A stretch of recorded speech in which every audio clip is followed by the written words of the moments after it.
welcome back to Crimson Guitars. We are most of the way through building this this current guitar. Hello.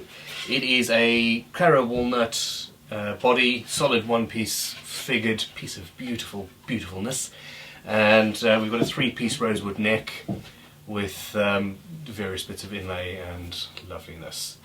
And I shouldn't really be talking to you about this because you've already just watched it. Now, in the last video we put 44 brass and ebony dots around the edge of this thing, and then also routed out the control cavities, the top of the control cavity, the top of the inside of the control cavity, that bit there.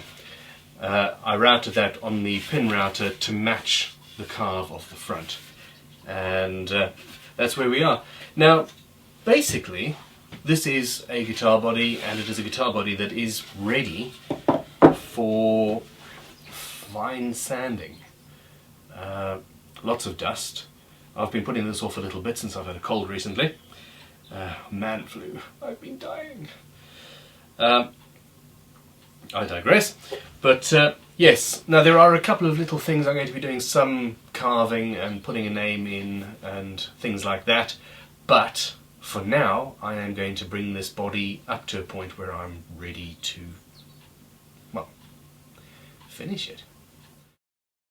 Before you do anything to do with dust, put the air filter on. It's absolutely essential you don't die of cancer too early, or at all for that matter.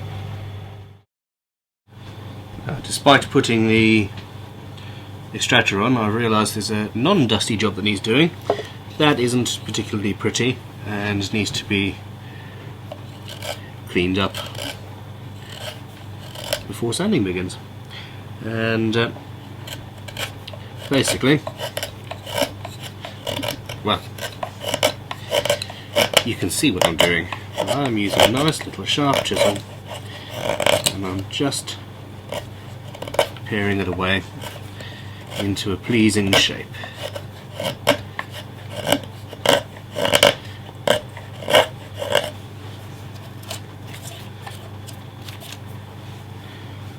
There we go.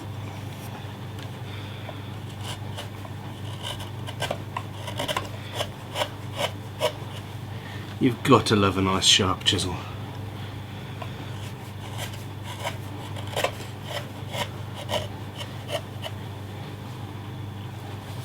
Okay, I'm happy with that. Now it is time to break out the love of my life. You cannot build guitars on a commercial scale without a random orbital sander, in my opinion. This is the little Makita thingy, and I love them. And I can't, yeah, this is it. I've got it loaded up with a 180 grit disc, which on this softwood is fine.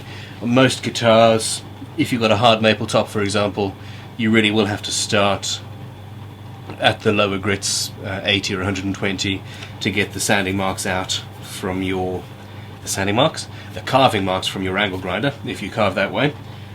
But yeah, for this I think that 180 grit will do perfectly fine, to start at least, and we shall go from there, after I put on my dust mask.